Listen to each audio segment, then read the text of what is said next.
She used to stay there and sell potatoes. Oh, Mama Viazi. Yes. You are kidding. Yes. The eyes and ears of that compound. Highway. Yes. Okay. So you're not a feed brother, no information. Yes, eyes and ears.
How do I put this? Because there's some characters and behaviors I expect with the ignorance. Yeah. I know what you mean. There's some characters and behavior I expect with ignorance, and lack of education, lack of exposure, lack of so many things. Yeah. Kwanza ni elder brother. What does he do? Let's not even go into those details. But he's a learned man who has a master's. Yes. Sasa, how do you have all this knowledge and exposure? Okay, how are you learning? How do you do some things like? Where's the value of this education? Education, yes. Yes, exactly. Kwa sababu mimi najua, if I need to tell you something and you're my brother's wife, I'll tell my brother. So coming back to the boundaries and respect. There weren't any. There weren't any. How do they relate, the brothers? Because I'm going to assume, if your brother-in-law does not respect you, he of course. That's what I used to tell his brother, now my husband. I used to tell him, your family, they love you. That's a given. But the fact that they're not respecting me, it also shows me they're not respecting you. Hey. I used to tell him. There's no way I'm starting to talk with my... naongea na bibi yangu, ndugu yangu, nini? No, kunikashifu kiaje, how? Alikuwa ameniandika. Huh? The only reason you were married into this family was to take care of our father. Whoa. Yes. He told you that? Yes, he did. Do you consent to that? Like when you're getting married, Ndo nakwambia nilikuwa nimeolewa na everyone, not just my husband. I signed a certificate with one person, but I was married with everyone else. Yeah. There is nothing you're doing with your life. Go back and take care of our father. Nilikuwa nimeenda home at that point. My mom, no, for the first time, in all these things happening, you know how women go back to their home at mekosana nyumbani. I had never gone home. I had never gone home. But then this one time, I'm heavily pregnant. And then I didn't cook that day. I was in my 3rd trimester. April. Ninazam May. So my last trimester, I'm heavily pregnant. Sina nguvu ya a lot of things. So that day I told my husband to buy food. I didn't have the energy to cook. So he bought food. He came, served us, took to his father. And then he bought enough for lunch and supper. And then that night he didn't come home. So supper I sent the food to his dad. It was ugali, kienyeji veggies and meat. Roasted meat, so there wasn't any soup. And then the father, he came back saying he wants soup. I'm like, this was food that was bought. And by that time we had already gotten in bed because alitumiwa yake mapema, and then I don't know, maybe he didn't eat or he just left it there on the table. And then later on at almost 10, he says he wants soup. 10. At 10, yeah, we're in bed. I'm in bed with we are sleeping. He comes back, banging on all the windows and the doors. I want soup. Like, who else is at home? Like the compound. There was a worker who had taken the food. So he went and woke the worker up. He's like, go and wake up that woman, tell her I want soup. So I tell the worker, I'm not the one who cooked that food, and I can't go to the kitchen right now. I'm in bed. I'm tired. So the worker goes back, and then he's like, no, she has to make me soup. I want soup. I tell the worker, please go back, take that food and put it there. The worker is like, no, ati mzee hataki. Ameniambia ati nikulete. Nikamwambia sasa niletewe nifanye nini nayo hapa? I'm not the one who cooked it. I can't go to the kitchen right now. It's 10 at night. Soup. He wants soup. So the worker returned the food, and then he came with the food, banging on every door, every window, shouting. He was not quiet, he was shouting. He says he wants soup, and then he comes and says, kwani hata ilikuwa ni lazima, and threw the food and the plate on my door. Yeah, he broke my plate, threw the food there, and then he said, come and take your plates, come and take your food, kuja chukua sahani yako. I didn't open the door. The next morning, and my husband was in a bar. He was drinking in a bar. Ikasemekana, I am the one who provoked the old man. I'm the one who provoked my husband to drink. So you are that bad? Yes. Mimi nimekuwa mbaya, ninasumbua watu. And I'm like, how? Me keeping to myself, me not getting involved. I don't know, for some reason. They had painted such a picture of me that I did all these things and I said all these things, and I'm like, where? So I went home the next morning. I didn't even, what happened? The next morning I packed my stuff, and then when my mom was going to church, I went with her. Husband had not come back yet? No. Did you report about that incident? I did. After the plate was... I did when the plate was broken. What did he say? I don't even remember what he said, but he was in a bar. In the morning I just woke up, took a picture of my... I didn't even remove it. I left it there. I took a photo, packed my stuff, and I went home. Now when I'm home, I'm being told Rudy, who is taking care of him. Now the brother.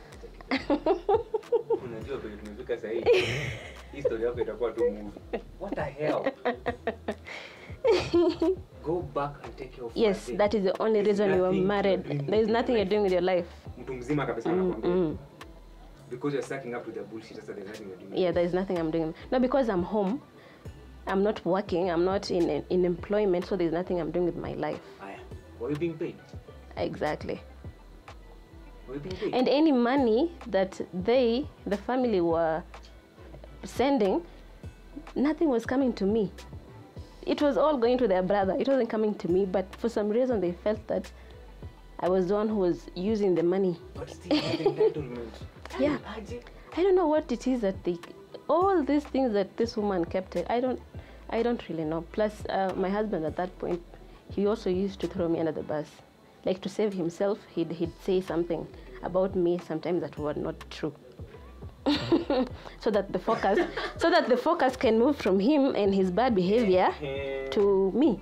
You don't see. Yes. He never used to protect me. Society is broken. Yeah.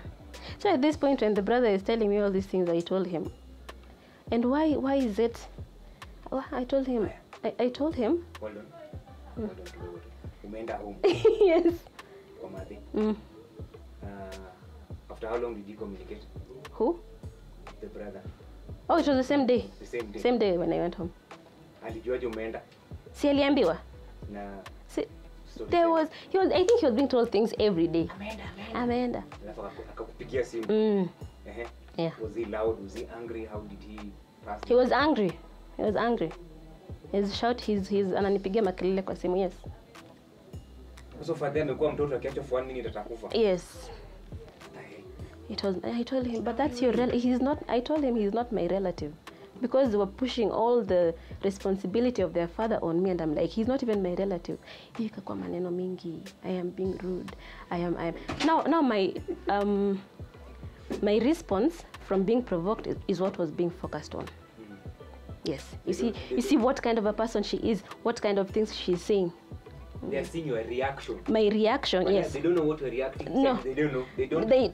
They don't care. Yeah. It is what my reaction is, what like they were focusing on, but not whatever they said, whatever they did. Oh, yeah. I don't know how much detail you can get into this. When you figure out mother alireact jamaa alisema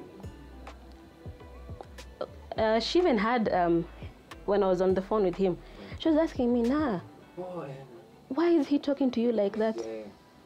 Why is he talking to you like that?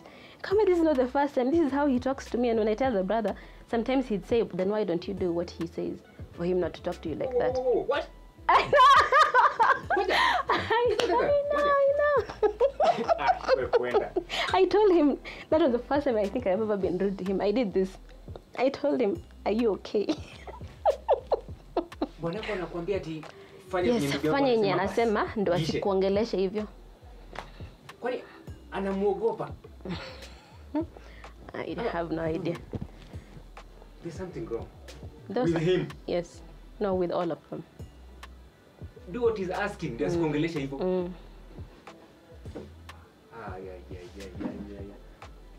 You still went back. I still went back. Okay, I'm looking at how supportive the mom was. What did she say? Of course you talked. Kiasi. No, not really. Hata kama alisema tu go home, relax, when things cool off you'll go back. No, she called for a meeting with their mom. She's like their mom. Yeah, so it was me, my husband, my mom, and their mom. Yeah. The meeting happened? Yeah, it did. Did that? Brother walikuja? No, it was just the 4 of us. It was the 4 of us. How long was the meeting after you went to your mom? I think a week later. A week later? So you can't go there? No. I stayed at my mom's for 2 weeks. For 2 weeks? And then I went back. Meeting ilifanywa? In town. In town? Neutral ground. Let's get into the meeting. My mom threw me under the bus. She did. She did. She did. She's still this patriarchy thing. You know, they say women were gatekeepers of patriarchy. So yeye ndio walizipitia na waka accept. Yes. Why do you want to be different? That's the thing. Your mom. Yeah, she was like, you have to cook for him. You know, because I was telling them, why can't they not hire someone who can stay with the old man in the house, who can be taking care of him? I was being told, are you the one who's going to pay? If you can afford it, then hire someone. And I'm like, why are they pushing that responsibility on me? Isn't he not their father? So my mom was like, you know, in the Chepflix culture, the last one and the wife. I know. Yes, that's the problem. That's where the problem is. That's where all the problem is. Yeah. We're going to die because of some cultures and some habits and some stupid principles that came after the students. Yeah. They're not applicable right now. I know. They were not making any sense to me. Unajua kuna siku diversion kidogo. Madhano alikuja. This was the first time I spent kwangu. And it was so awkward. Unbelievable. Ati zosa ati afai kulala. Paka mimi nashindwa. Si ni mama yao, bibi yangu. What's the big deal? We don't know. No, yeah, culture. Yeah, culture. There are so many things I've told about culture mpaka nikasema F it, mwambie mimi nimekuama ni mama yako. Anyway. Sit down nikafika. Yeah. I was told you have to take care of him, and I'm telling them, no, I have responsibilities. I have a child, an older child. There's an incoming newborn. I have the greenhouse to deal with. I have my house to deal with. Why should I have to? You have your husband. Yes. They were saying it's breakfast, break, lunch, at 4, supper, and then tea before bed, like all this. And then you have to be on time. You have to be on time. Like I have to stop. I'm not supposed to go to town because I need to take care of him. If I want to go to town, naulizwa, nani atapikia father? And I'm like, so now my life has to stop because I need to cook. Stop because you need to take care of Yes, someone. yes. Then I'm going to assume, not even assume, it's not like ulikataa kumpikia, but people show appreciation for the little. I had been cooking for him for how many years? Since the girlfriend left. Yes, not even when she was still there. This is someone who used to come home at midnight. So before then, I mean, what watakanja, and I have food in my house. Yeah, and you have so they used to, yes, they used to eat. They used to eat in my house. And of course they are providing. Yes. Okay. It's how they came at me, yes, and that's what I kept telling them. Mnataka kunilazimisha kwa nini? If I have said I'm not okay, please get someone. How difficult is that? How did this meeting? How difficult is that? I was told, yes, you have to cook for him. And I told my mom, this is going to go left.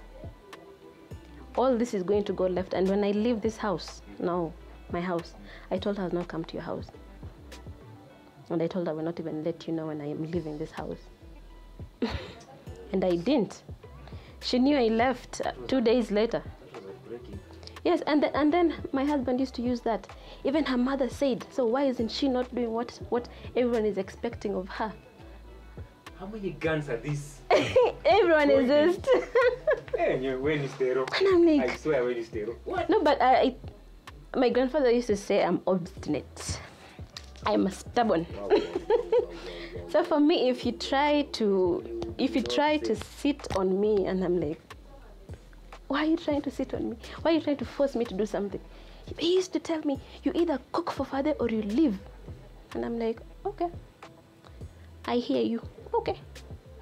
Since I'm not a slave, I will hear you. Who used to do his laundry? Since you're cooking for him, There was a lady who used to do his laundry. If I wasn't washing my husband's clothes, why would I wash my father-in-law's clothes? Plus, traditional wise. Oh yeah. I get it. Yeah, I can't wash his clothes.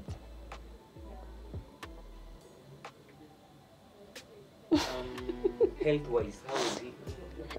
He was okay. He was okay. Yeah, he was okay. He didn't even need to wear glasses. Because he could read properly. Ningesema kama they really want him to be taken care of. Si mwandikie nurse basi. Ndio mtukane na kumteremka venye anataka. Okay, meeting imeisha, you have to cook for him. Yes, you have to. This meeting happened, this mediation happened within a week. Sorry, yeah. Mediation. This grilling. Yes. Heartbreaking. Hi. Wow. Yeah. 1 week after we left. And then I spoke about the brother, the way he used to talk to me, and the aunt was told that she has to call him and tell him not to talk to me that way. In fact, not to talk to you. But I don't think she did. I don't think she did because he still continued. I don't think she did. Mukarudi na maji. Yes. For another week before you went back. No. This is after I had already come back. The meeting was a week after I had already come back. After you already come back? Yeah. Aya, let's go back kidogo. I want to know what happened back when you came back. Sana input your husband. Alikukujia? No. He didn't. I brought myself back because school. My daughter needed to go to school. Oh, sure. School. So that was April holiday. So schools were opening. School. So you came back? I came back. And I'm sure he almost gloated. Yeah, of course. Of course, he was gloating and using it all the time. The drinking continues.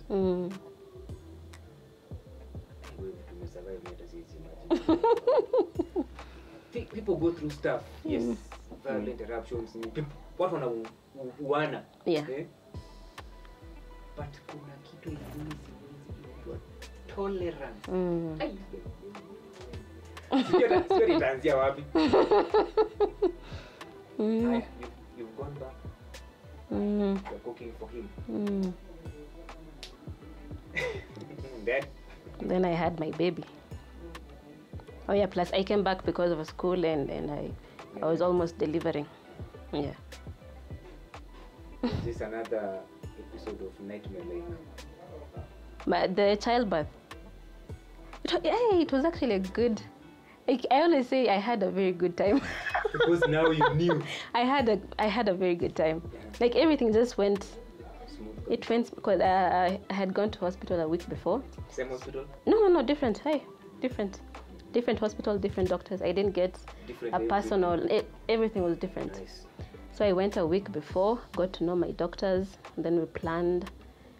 I actually wanted to deliver a week before, and they were like, no, the baby is still young. I was tired. I just wanted the baby out. I was tired. So I'm telling them, a week makes a difference. Does it? They're like, it actually does. Oh. A week, an actual week and a womb week are different. I think that week can be enough for the lungs to mature or just something. And I was like, oh, okay, so it's for the baby. Okay, so I thought mnani tesa tu hapa. Madaktari. Kila mtu na kazi yake. Yeah. His input towards the delivery. He was there in the delivery room. Push. No, who was pushing? I told you I was not going to go through labor again. But he was there? Yeah, he was there. I got an elective C-section. Okay. Yeah, I was taking selfies in there. That's how relaxed it was. Like. So you cannot compare this to the first one it was so traumatic. It was very traumatic. This second one, tulikuwa tunapiga story hapo ndani. Then the doctor is like, this is going on very well. Let us not jinx it. It was going on very well. There's a point you mentioned. He was getting hyper with, I need to make money. Yeah. I'm going to assume it's because he was now saying, hey, my baby is coming. How much of that I need to make money was actualized? Yeah. How much of that making money was probably 20%. Into this, na mtoto amefika. Probably 20%. I told him tumekosana sana and all these outings did not bring to fruition whatever it was that you were expecting. So tulikuwa tunakosana ya nini? Why would you even have to go? Those 3 a.m. meetings and bars. Which ended in him getting drunk. Yeah. All the instances that you guys have to sit and be logical about life and escape into alcohol. Yeah. You try to reason with him? Yes. Real talk. Yeah. We had a breakdown in communication because it's like anytime I'd talk, he'd zone out. Kama yuko. Like I'm talking to myself. So and then if I'd try and bring up something, I'd tell him, you see, I'm not okay with this and this. He's like, no, you have to do that, or if you don't, like he didn't used to take my emotions into consideration. Or if he has done something wrong and it has hurt me and I'd bring it up, he'd just, chana na yo story. Like he never wanted to communicate. We never had any proper communication. So I used to bottle things up. I'd bottle, and then I'm like, yes. I had gotten to a point where I wanted to poison him. I was like, this man, I'm going to kill this. Like this guy. People, there's that. It's called is it applicable? Elastic limit. Yeah. There's an extent of how much you can stretch, how much you can tolerance threshold. That threshold. Inapitanga alafu kesho tunakuona kwa news tunashangaa what happened? Nani hizo? Haya, let's talk about this brother-in-law without boundaries. How are they responding and reacting to the fact that now mtoto amekuja? That change. There's this incident. I had a NHIF, so I knew my bill was going to be covered. It was a private hospital, but I chose for NHIF option, so I knew my bill is going to be sorted. Later on, I find out that they had pulled money and sent my husband. I didn't know anything about it. I didn't see that money. So, and they knew that my sister-in-law had asked me how much is the bill, or how would you like us to help, and I was like, no, my NHIF is going to cover it. I had paid for the full year, so nilikuwa ninajua it will cover it. Yeah. So there's a problem pointing back to him. They were actually contributing. They used to give him money behind my back. I even told them to stop. I had told them to stop giving him money because haifiki kwa nyumba. Ninasikia tu later on ati alikuwa na pesa. I'm like, oh, okay. How much? Because he'd go drinking. I find his M-Pesa statement at sijui amekunywa 20, 50. I'm like, what? 20, 50 what? Yes. No. 50 what? Yes. Kwa nakunywa nini? Exactly. I don't know. Sijaijua. Well, because sijaijua because sijaijua. I'm trying to imagine where I would spend. Alright, 15 maybe. Let's just come back to 20. If I would spend 20. Hata nikienda West Side siwezi maliza 20. Yeah. I think he used to be robbed because he'd pass out. Alikuwa naibiwa tu. Ni kuibiwa, alikuwa naibiwa. 20 kilos alcohol. What are you drinking? 20. So hizo ninaambiwa after everything we have done for you, and I'm like, I didn't see any money. You gave your brother money. He did not give me. Yes, they were very bitter at me. Na haiku ni kwa inanikujia. It's their brother who was spending and wasting money, and mimi niko hapa and just being dumped all the negativity, and I'm like, we are the same. I also do not know what is happening because he does not tell me. You know very well your brother is an alcoholic. Sasa, yes. Kama mtaka kusaidia, who else? Who is better positioned? Si ni wewe. Unafaa kupatiwa pesa ndio sasa run him, manage him. But nope. They used to give his brother that like he's our brother. Alafu ana waste. Alafu ni mimi ndo ninakuja naambiwa why. Wanakuja guns blazing. Yes. And I'm like, in the first place I didn't know if I had sent him money. So ameenda amelewa hiyo pesa amemaliza. Mnakuja mnanirudia mkiniuliza mbona amelewa. I'm like, how? Walimpatia pesa ya hospitali ya delivery. Wakijua all is good. Yes. Kumbe umejisort. Mimi nimejisort. Did they actually come to know ulijisort? Yes, no, but they had known before. They had told my sister-in-law, this was before I delivered. Yeah. I told her my NHIF is covering it. So I think they had a conversation with him, and he was like, I don't know how that conversation went, but he was given money. Yeah, I don't know how it went. Special dad. He was given money. Wandikiwe mboji. Hawakuniandikia, mimi ndo niliantafuta.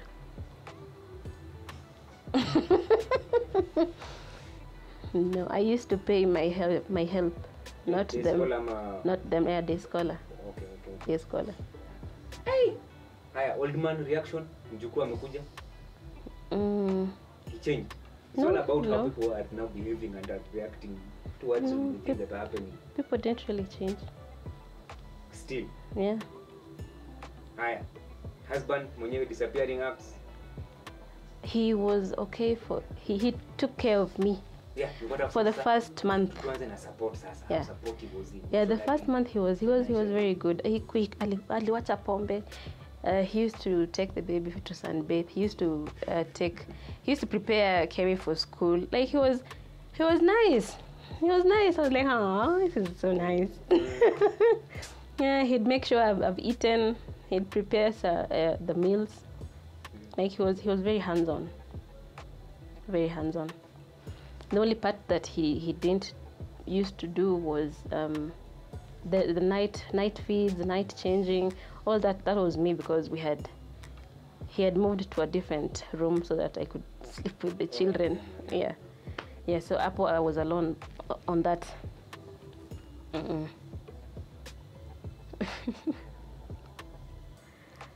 Childbirth. That first month, it was very idyllic. Honeymoon. It was ilikuwa mzuri. Watu wametulia, no one is calling me to say things. No one is banging on my door, no one is yelling at me, no one is drinking. It was okay. That first month. That is too short. Very short. Very short. Yeah. Then things started happening. Then Again. yes, things just went left.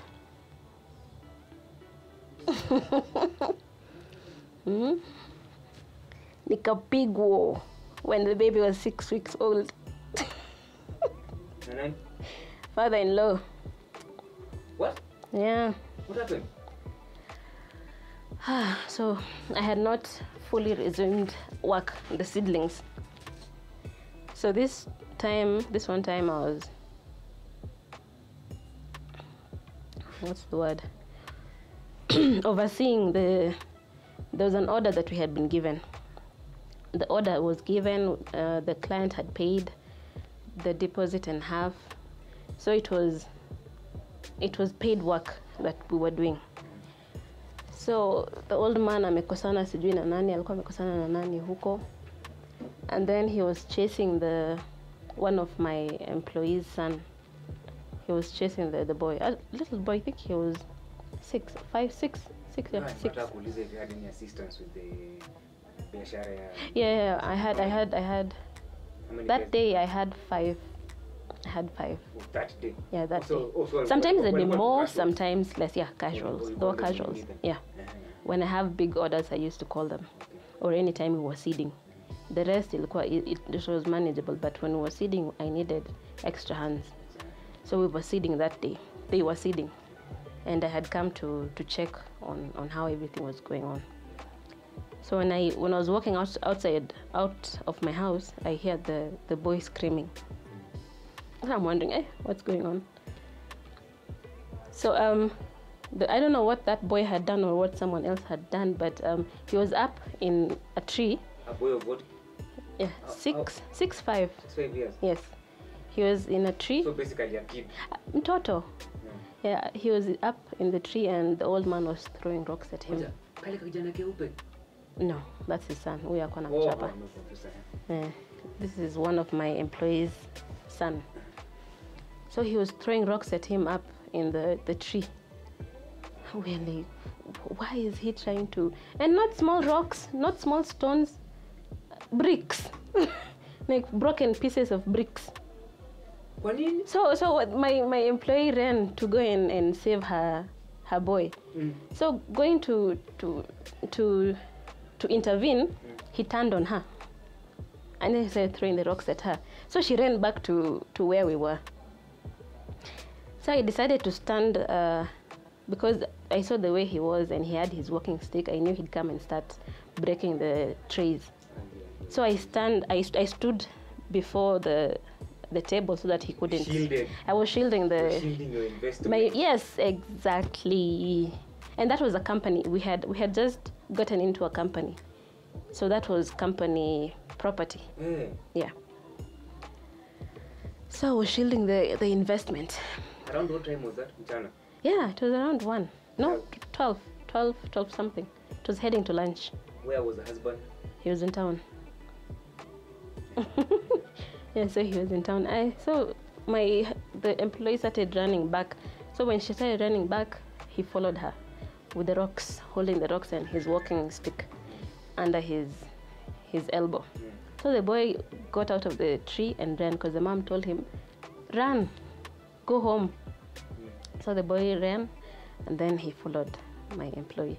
She came back and then stood at a distance. So he was standing there yelling at everyone, telling them, get out of my land, what are you doing? Who called you here? Get out, go away. So I'm standing there, I wasn't talking, I was just standing there, like just watching. So he then turns at me and he's like, why are you standing there?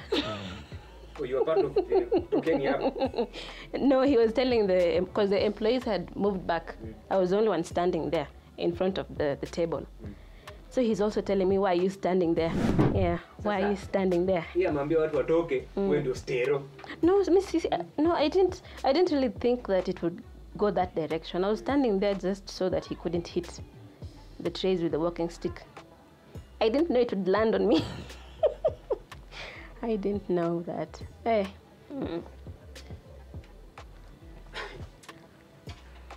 kuna maswali zingine nataka kuuliza na shindo hata naanzia hapo.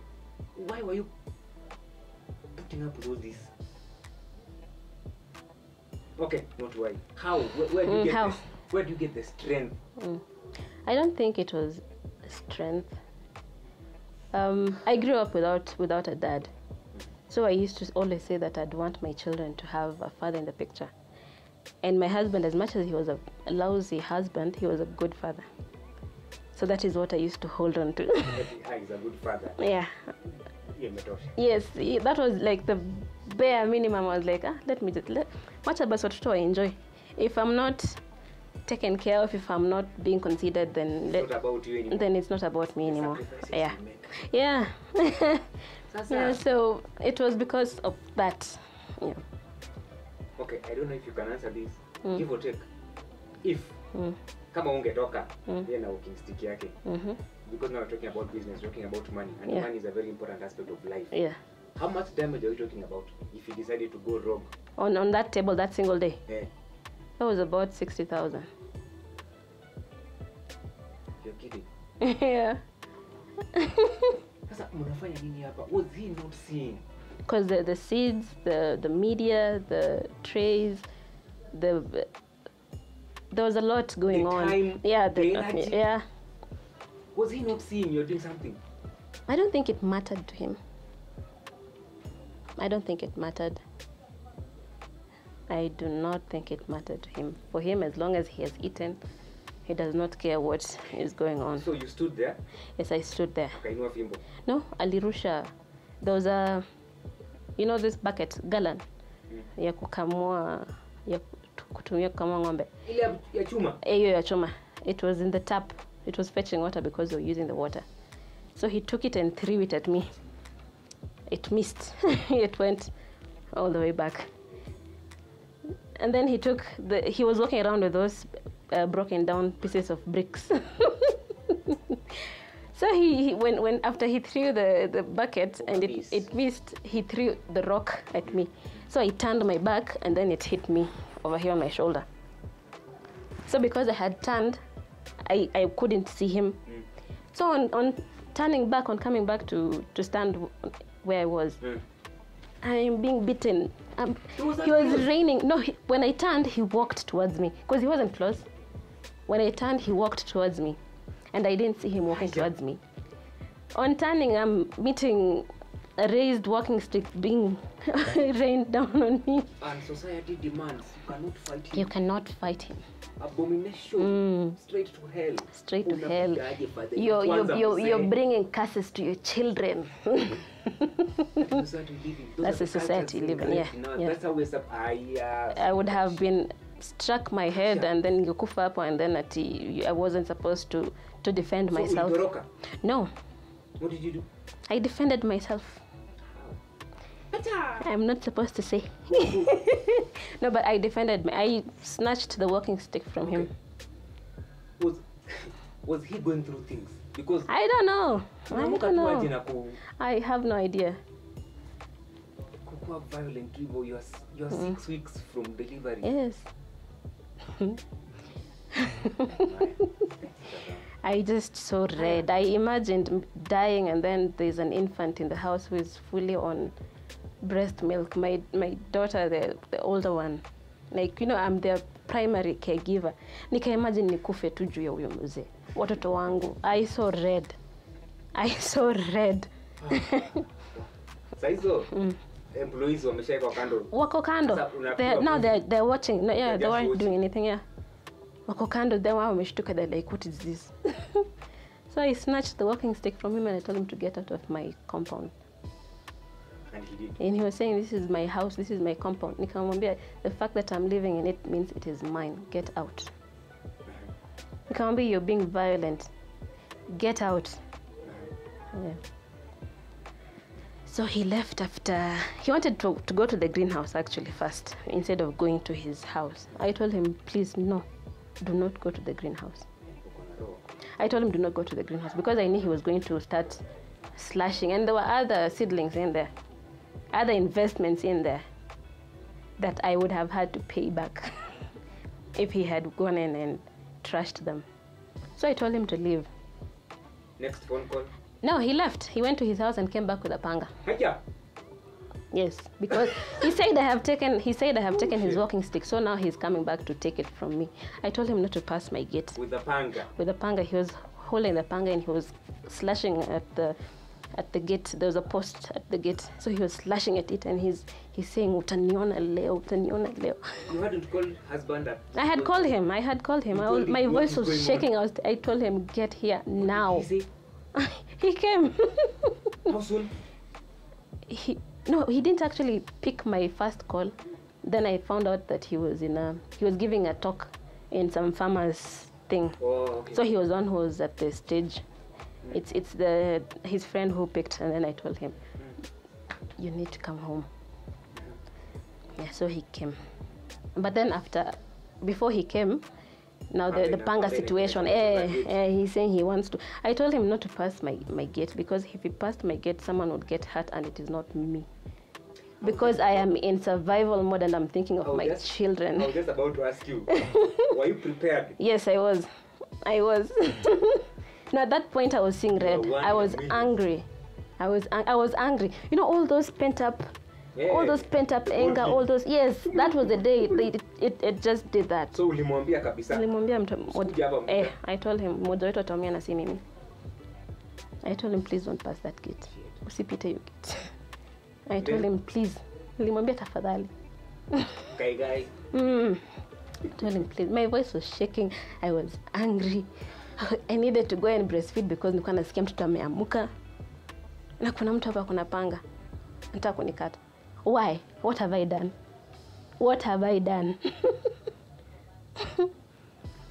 No. What triggered? Unamuka tu aje na kushikia watu wako? Your family unamuka tu kusikia panga. There's something. Anyway. Yeah. Alafu? Yeah, so he went round. He wanted to come round to this other side and come to where I was. I told him, I stood there behind my house, and I told him not to pass through any route to come to where I was. I told him not to. Okay, you stood there. Yes. What? With his walking stick in my hand. Oh, you had his walking stick? Yes, I had taken it from him. Wood, metal? Wood. You know this. How those hizo ngumu ngumu. Yeah, those ones that are fashioned from a tree. Yes. Then he pulled off.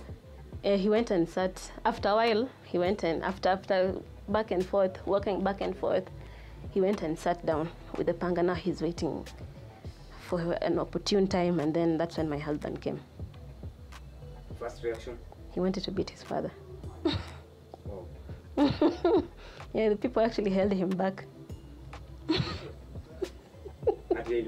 Hata ilikuwa imemfika. Because yeah. I know him. He wanted to beat his father. Yeah. How did his father react? He was saying, she has beaten me. I need to go to hospital. Ameniumiza. Take me to hospital. That was the first thing he was saying. he was telling my husband. He needs hospital. He needs medical care. Ameumia. Your employees were still there? Yeah, they were all there. They all witnessed. Even that loudmouth by the road. She saw. Yeah. She's the one who called. Our informant? Yes. Spy, CIA. Fake CIA. CIA? Confidential informant? CIA. Our CIA was by the... How was this resolved? Sasa amekuja, he wants to beat him. How did he cool down? How did he get to the point of now he's cooling down? Now we're diplomatic, now we can talk about this. He was held back by some of the employees. Yeah, wakamshikilia. And then now he came to the house, he came and checked on me. Akapata niko sawa. Okay, sikuwa sawa, but I didn't have any panga cuts, wounds on me. So he was like, okay. Of course, emotionally you are devastated. No, nimepigwa, nilikuwa nimefura mkono. Hapa nilikuwa nimefura ile ya mawe. Yeah. I was black. Like, you could actually see the yes. Because I believe it's worse. This is not from a second or third level. This is your own son and akutuanga. Your son ni kasi. No, but angepigwa kama hakuna makosa, hiyo ndo ni kasi. You know, curses are not just curses. It's when legit. Yes. Yeah, so and then after akaruka story, my father-in-law kasema ni mimi ndo nimechokozana.